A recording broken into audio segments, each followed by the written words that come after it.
getting used to your bungee. You know, you might not want to hop on here and just jump in right into a class. You may want to get used to your bungee. So get it on, feel like you're decently comfortable or as comfortable as you can be.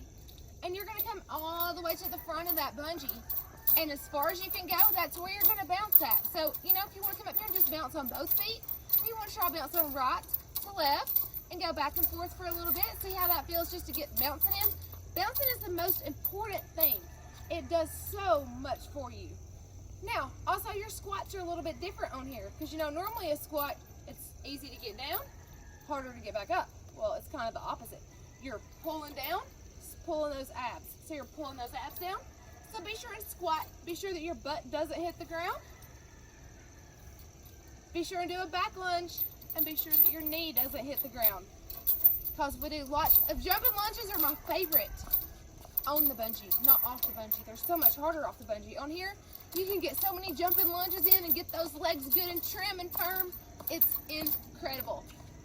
So you can also take your bungee and let yourself give, if you want to get a little brave with it, you can grab the top of your bungee and just see how it feels to kind of let yourself just fall around.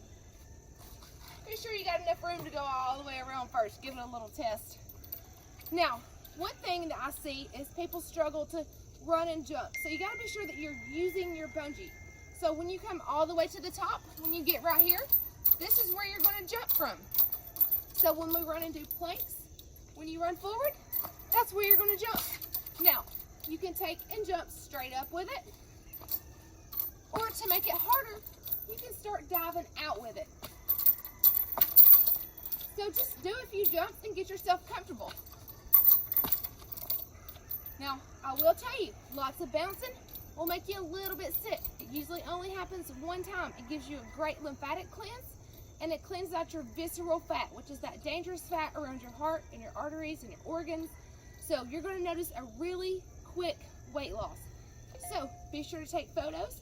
Be sure to tell your people to take photos. It's very important that they take a photo of that first class, because if they come 3 times a week for 2 weeks and then take a picture that first day and at the end of that second week, I can almost guarantee you they're going to see a difference, and it's going to keep them motivated and it's going to keep them excited.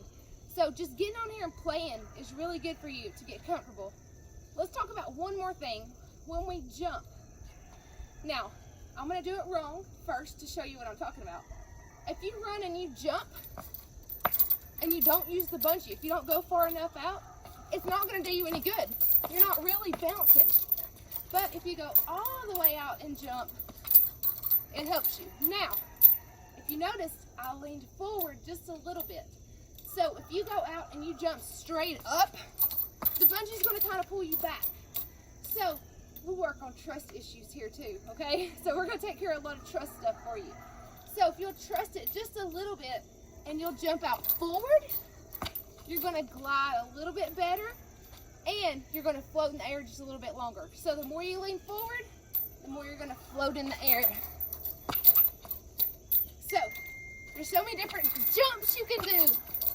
So get on here and play, have a good time, get that lymphatic system cleaned out, and learn to have fun.